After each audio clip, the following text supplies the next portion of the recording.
There is a boat, a tiny boat, that sails on the Regent Sea. Okay. Hi everybody and welcome back to Making Music Podcast. I'm Becky Syson. I'm Lauren South.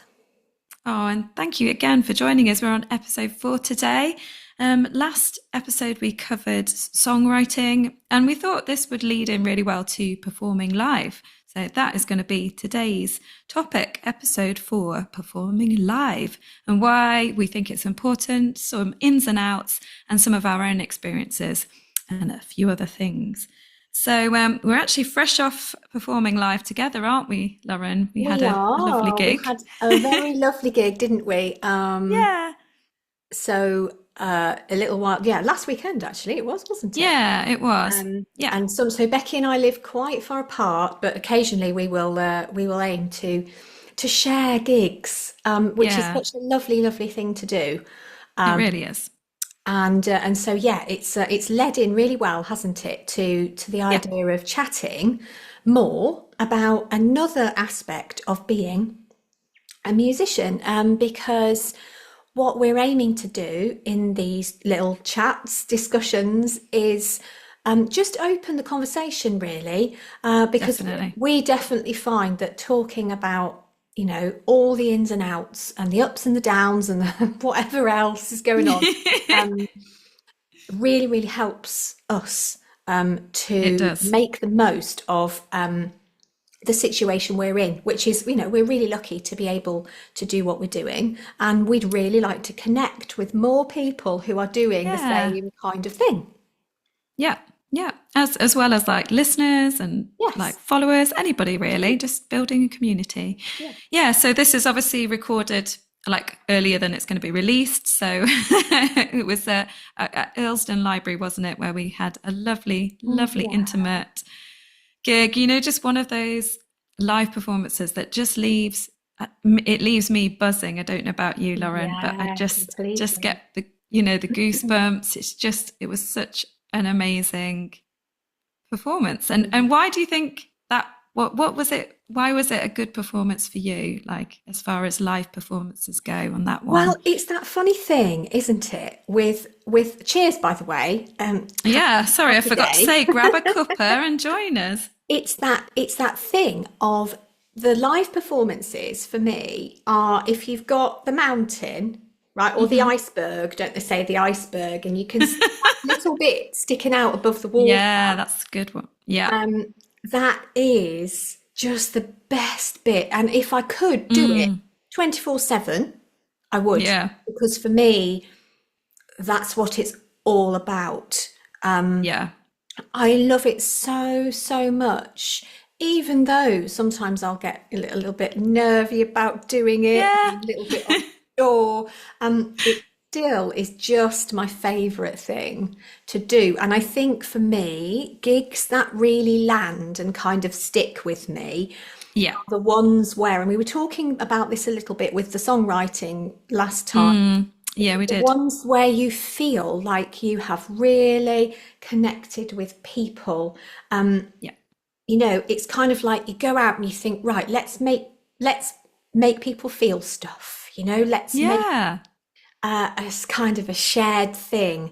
And that's what I really love about music, is that it's just wonderful in that respect. Yeah, it is. And that's such a good way of looking at it as well, is that the whole thing about you is saying you can get a bit nervous. And I always kind of believe that nerves are kind of good. Even when you've been performing for a long time, it's still nice to have a little bit of a bubble of nerves, because it means that you care. It means that it's important to you. Oh, absolutely. And then I just think it kind of drives your performance to be better, really. And like you say, it's all about that kind of connection that you get with the audience, and that whole, they're coming into this experience, and what do we want them to feel? That little bit of adrenaline. Sorry, my computer's not plugged in. Hang on. Well, should we pause? No, I'm back. This is me being really ready. So lesson number 1 of performing live, be ready. You are actually really organised and really prepared for your live This time. performances, But it's so usually. funny, isn't it? So we find that we are kind of chalk and cheese when it comes to prepping for gigs.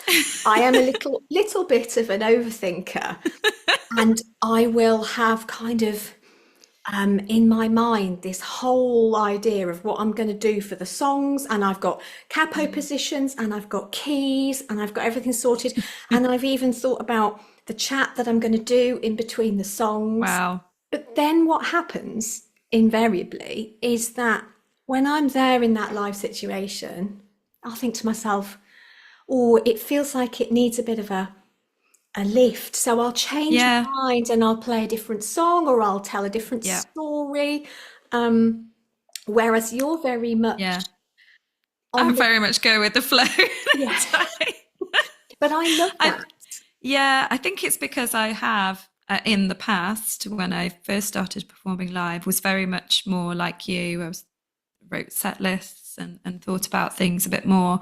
But then I would learn that over time, I would often just throw that away. I might start with the song that I was going to start with, Yeah. but then just ebb and flow, don't you? Because every performance is very different and very unique. You don't really know what the people are going to want. And I don't know if you do this, but I often, I forgot I do this actually. Quite often towards the end of a performance, I will be like, so guys, what would you like? Would you like a lively one, or would you like I do, don't I? Or a soft, gentle one? Because, yeah. Like, how are you feeling, and what would you like me to do? And they quite often go for a lively, don't they? They do. Because people want to be lifted up, I think, or go on a journey. I know you said about before going on a journey and the breadcrumbs and stuff. Yeah. I think that's really important. But talking about live performance, I mean, obviously we both love doing it.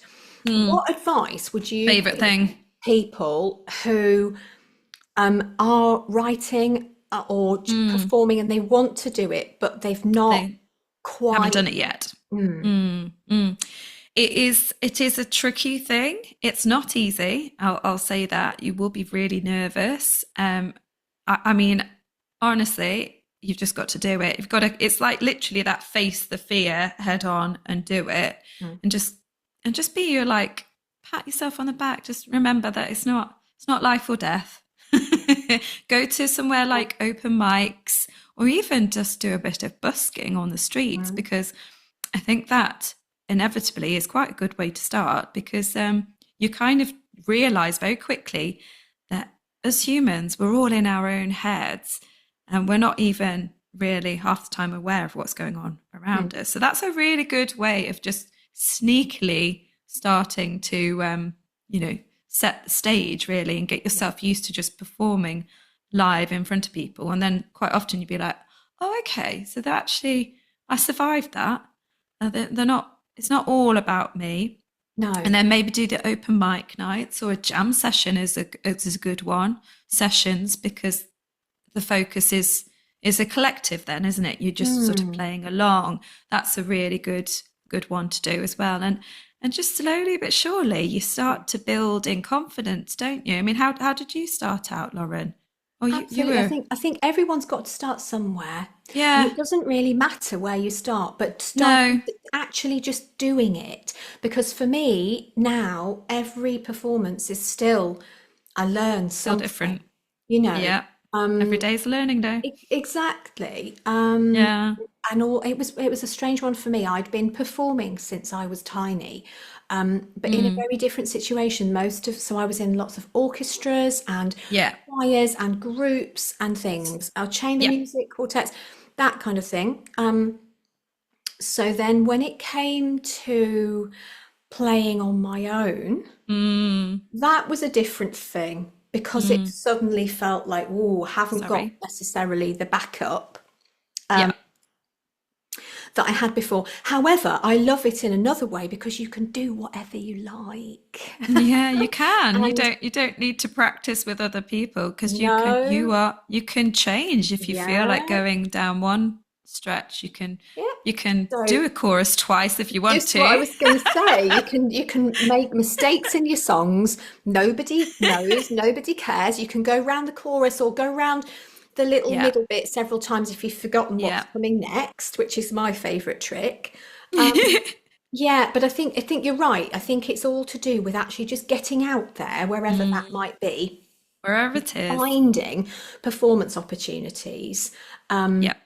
and just growing. It grows naturally, I think, that It way. does. It does. I mean, believe it or not, I was incredibly shy as a child. So shy. I think if I spoke to the 8-year-old me and Yeah, telling them what I do now, they would be like, "What?" I They know. wouldn't believe me because singing and performing live has given me so much more confidence to do Mm, public speaking. I just, I still get nervous, and I mm, actually probably get more nervous about talking in between songs. How about you, Lauren? That's definitely. another side of it. It's not just performing your music. You've Mm, also got to learn this stagecraft of how much you chat in yeah, between songs. Do you tell them about your songs? And everybody, I think we've discussed it before, haven't we? yeah, We've kind of come to this conclusion of, again, there's no right or wrong. Everybody is different. We've all got our own personalities, and you know, everybody equally listening will like certain people more than others, and they'll like it if people talk more, and then yeah. other people be like, no, just play the song. So Mm. But I I don't do think there's any think, right or wrong. no, but I do think it is important to think about those Mm, in-betweens. yeah, The music can be as amazing as true. anything, but if people come away from a gig feeling like nothing's really landed with them Yeah, necessarily, it makes for a less memorable experience. that's Um, true. Yeah. and so that talking, and there are so many different things that you can do in between the songs. Mm, But that bit is really, I would argue, as important.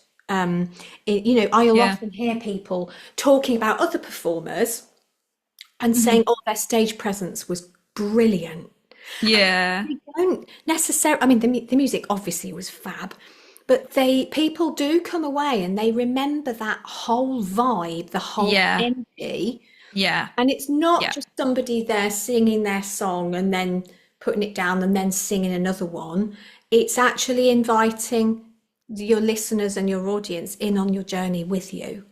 Yeah, absolutely. And I think that is, like you say, it's so important because I have seen, I don't know about you, but I've seen people before, famous people that I was really excited to see. And then because they just didn't talk to the crowd at all, it was almost like they had this air of, oh, you know, I just need to get this done. It is. Yeah. And you are sort of thinking, oh, okay. And you do come away a little bit disappointed because at the end of the day, I think, especially when it's people's own songs, original music, they want to feel a connection with you. They want Yeah. to understand. Yeah. They want to just, yeah, just have a bit of a, like, oh, you do care about us Mm. being here or not. It's, yeah, so it is really Absolutely. I think important. it's a two-way experience. And to come back to Mm, your question, why are some gigs much more enjoyable than others? I think it mm, comes down to some gigs I'll go and I'll do everything right and yeah, nothing bad happens, but I come no, away and I think, oh, I'm not sure if we had we this two-way connected. thing. Yeah, yeah, I know what you mean. Whereas, when you feel like audiences are on your side, and I think that's why for me, I We've had like that the, before, haven't we? Yeah, yeah, we're I like, think, oh, they were all behind us. They were just mm, like and that's why supporting I us. really like the Yeah. smaller, more intimate Mm, gigs yeah. because you can just, Really good I point. find it a lot easier. Yeah. I mean, I'm not Yeah. saying I don't want Because big you can gigs. I see love every. big gigs. No, I know exactly what you mean though, because it's a whole different thing, isn't it? Being in Yeah, a massive. I mean, I can't imagine it really. You wouldn't be able to see everybody's faces, because it really is. I'm looking out there at the audience, trying to see if they're tapping their feet, if they're nodding their heads, if they're just looking. Like it, yeah. depending on what song you're performing, Well, you want that interaction, don't you? yeah, I have this bizarre thing. One of so it should have been a few years ago. Yeah. I did one of my biggest performances to the biggest audience I've ever performed to. There were upwards of Wow. 10,000 Yeah. people, right, at this Amazing. place. Yes. So Uh, goal, like a real right. like And I musician was goal that you'd so be like, yeah, excited. yeah. And again, nothing particularly went wrong. It all went well, but Okay. it just felt so disconnected.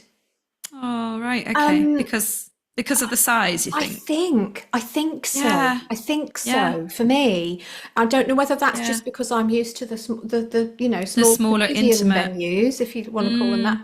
Mm, mm, But mm. what should have been in my mind, Yeah. biggest, most epic gig ever.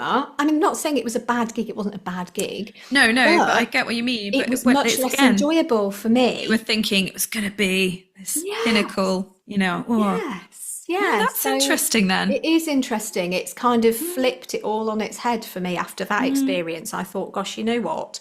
I really love performing live because it's not because I'm showing off my songs. It's not because of any of Yeah. that.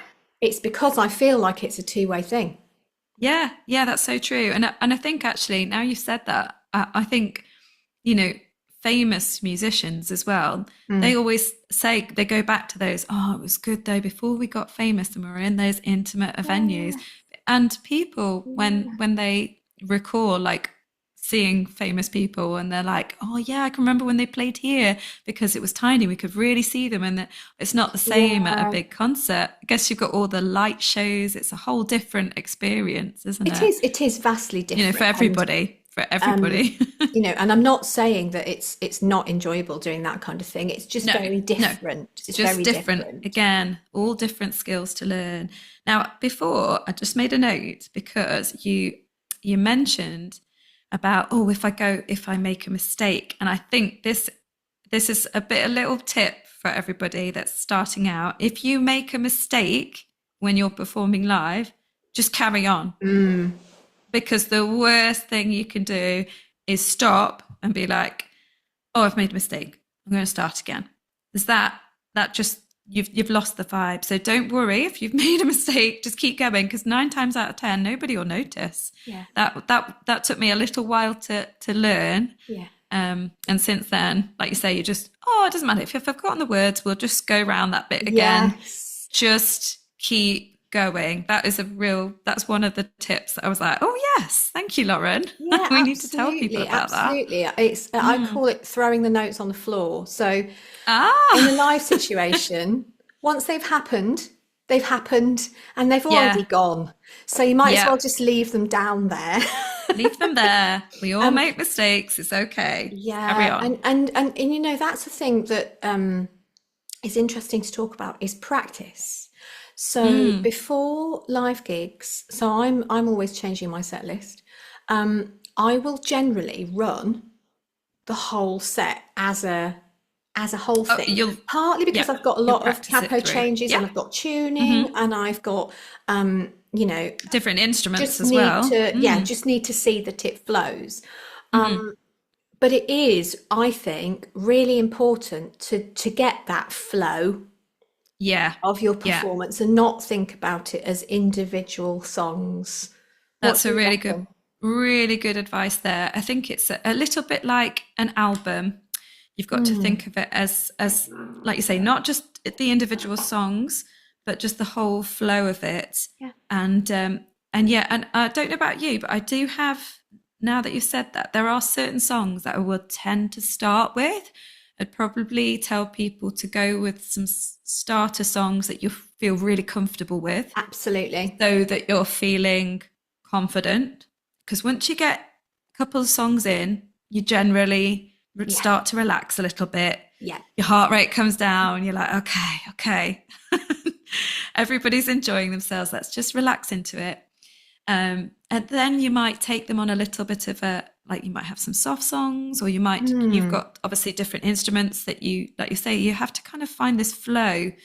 And again, I wouldn't necessarily, it's very personal and it depends on you, doesn't it? And I think this would just come over time. The more you perform live in mm. different settings, the more you will learn what suits your vibe and Yeah. what people respond to, because What like you're works and what saying, it's doesn't. definitely a two-way street. And to learn that, you can practice at home, Yeah. but equally you you can't get the same experience unless people are listening and giving you that feedback. And Exactly. some songs might just be like, oh yeah, more than you thought they would be, Yeah. and And you have to others be flexible in that aren't. live situation, don't Oh, you? totally. Okay, sorry about that, guys. We had a little technical Sorry. hitch and the dog wandered out. Gremlins. Gremlins. Right, let's have another So go. What were you going to say, Lauren? You I had a was just gem. going to say that something I've learned along the way that is really, really important to me is to always have spares.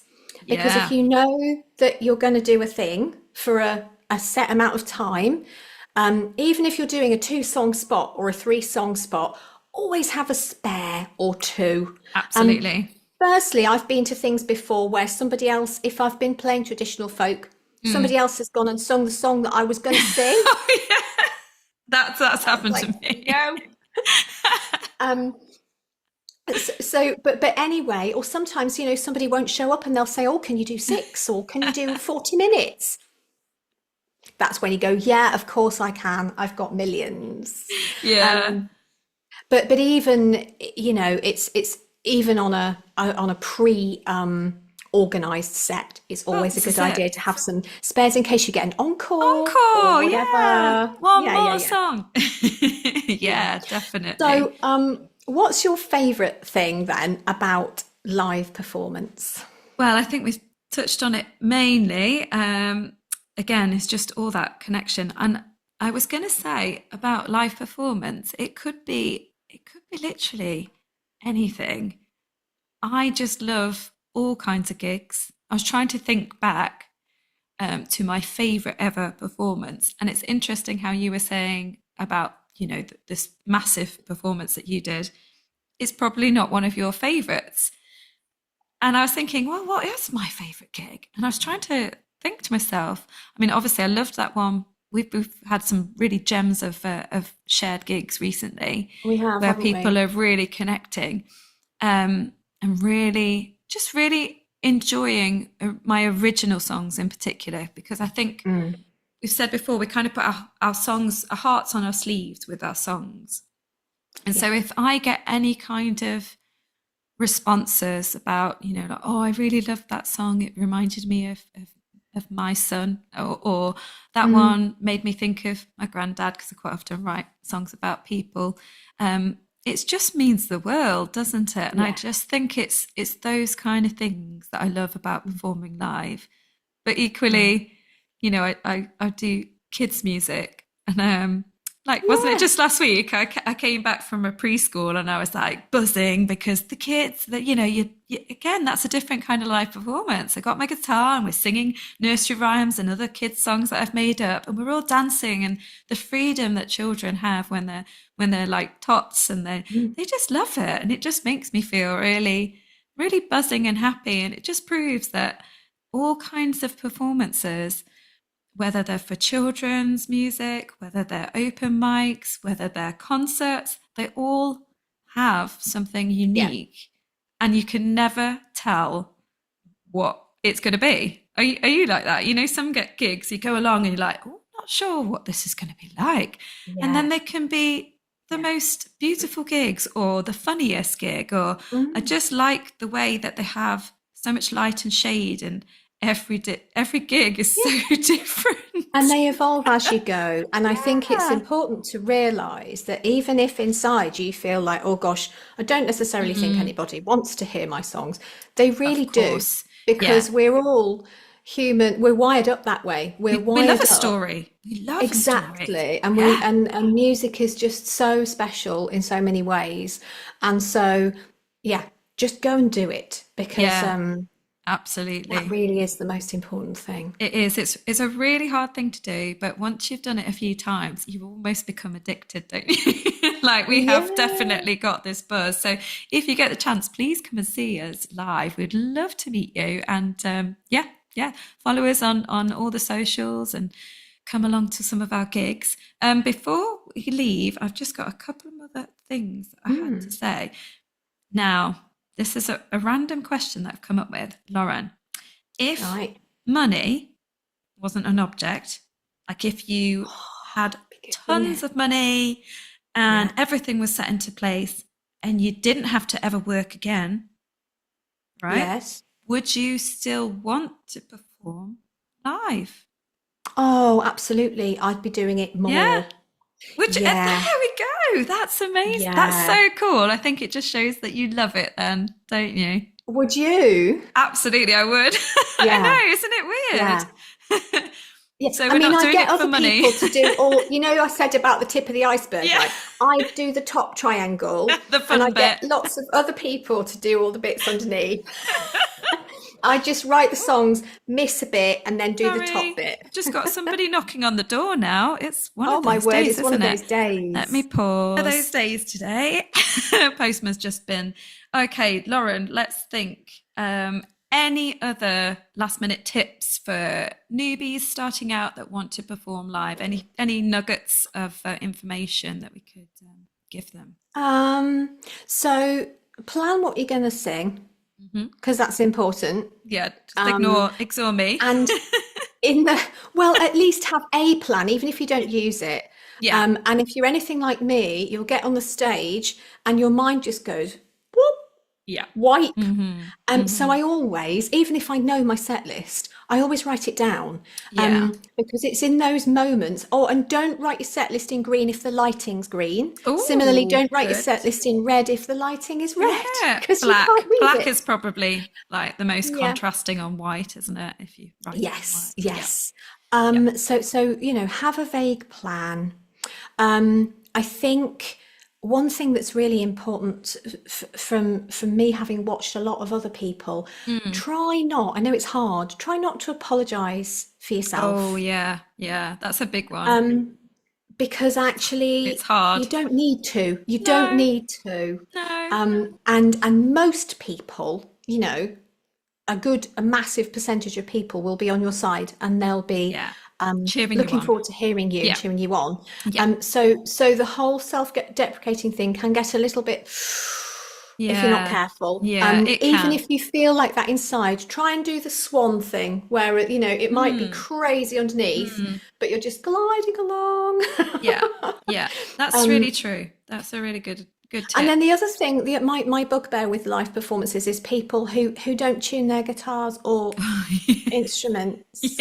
Like, we don't mind if you take time to tune. No, it's better Please that it don't sounds feel pressure. in tune. Yeah, absolutely. Professional musicians tune 100%. It's far better to hear it, isn't it?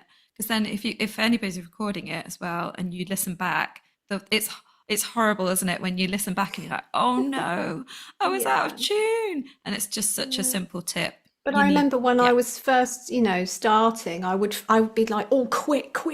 And you feel under pressure. Feel like I was going to cut corners. But it doesn't do you any good in the long run. Just take a breath, take a minute, tune up. It's all part of the process, isn't it? That's really good tip. Really good tip. I'm trying to think if there's anything else that I can think of. Yeah. The only other thing that sometimes bugs me is when people go way over their allotted time. So sometimes, I know you do this, you have your phone there, don't you, with an app on that has a clock. So that you just be aware of how much time you have and stick to it. Because absolutely, it's respect. It's an issue of respect. Yeah, definitely. Especially if you're sharing it with other musicians. Nobody wants you to sound really big-headed and going way over, because it's just not fair, is it? Just be kind, and share. That's one thing that bugs me a little bit. So sorry. But it is kind of nice to consolidate all these things that otherwise you just have to learn by trial and error, don't you? Yeah. It's nice to be talking about this kind of thing. It is. Because, had I come across a podcast like this, 5 or 6 years ago, this would have helped me. It might not have taken me quite such a long time to learn everything. Yeah, definitely. Leave the audience wanting more, because if they want more but you haven't got time, it's like, oh, I'm really sorry, you'll have to come and see me at the next gig. Oh, would you like to go on my mailing list? Leave them with a little pull. Definitely. definitely. So have we covered? Oh, the only other thing that I can think of is if we've got any kind of goals for the future. But I know me personally, I just always want to perform more. So if you know of anywhere that we haven't performed yet, give us a shout, give us an email, drop us a message. We would love to perform in new venues. If there's anywhere just, like really quirky. I love like random quirky venues because we've got to support these grassroots venues.